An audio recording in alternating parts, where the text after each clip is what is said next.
ઉનાળાની વધતી ગરમીથી લોકો ત્રસ્ત છે, ત્યાં આગ ઝરતી ગરમીને લઈને લોકો ચામડીના રોગોથી પરેશાન થઈ રહ્યા છે.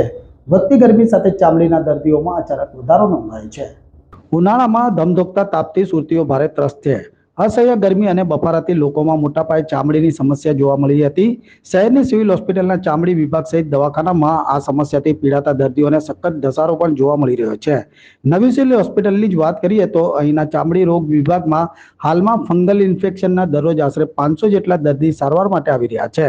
દર્દીઓને કેટલાક દિવસોથી અતિશય ગરમીના કારણે શરીર પર ખજવાળ, ચામડી લાલ થવી, ચકામા થઈ જવા અને ગળા હાથ સહિતના સાદાઓમાં નાની ફોડલી થવાની સમસ્યાઓ સામે આવી હતી. માર્ચ મહિનાની શરૂઆત સાથે જ ગરમીની ઉત્તરોત્તર વધવા લાગતા આ પ્રકારની ફરિયાદો પણ વધવા લાગી હતી.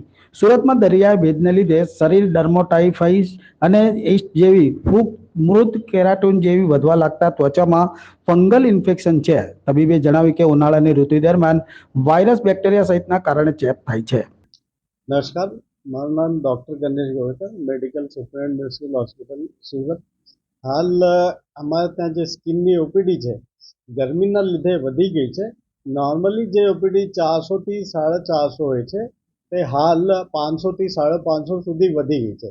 આ ઓપીડીમાં મેઇનલી જે કેસીસ વધ્યા છે, આ ફંગલ ઇન્ફેક્શનના વધ્યા છે અને ફોટો સેન્સિટિવિટીના વધ્યા છે.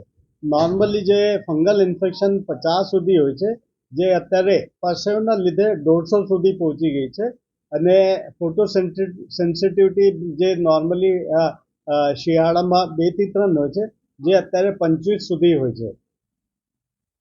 આ જે ગરમીના કારણે જે આ વધી રહ્યું છે એને લઈને લોકોનું શું ધ્યાન રાખવું જોઈએ? આ ગરમીના લીધે મેઇન વસ્તુ એ ધ્યાન રાખવાની છે કે પતલા કપડાં પહેરવાના છે અને જો પરસેવો એટલે વારંવાર કપડાં બદલી કાઢીએ, જેના લીધે આ ઇન્ફેક્શન ઓછું થઈ શકે છે. વધારેમાં વધારે બહાર નીકળવાનું, ગરમીમાં નીકળવાનું અવોઇડ કરે, જેથી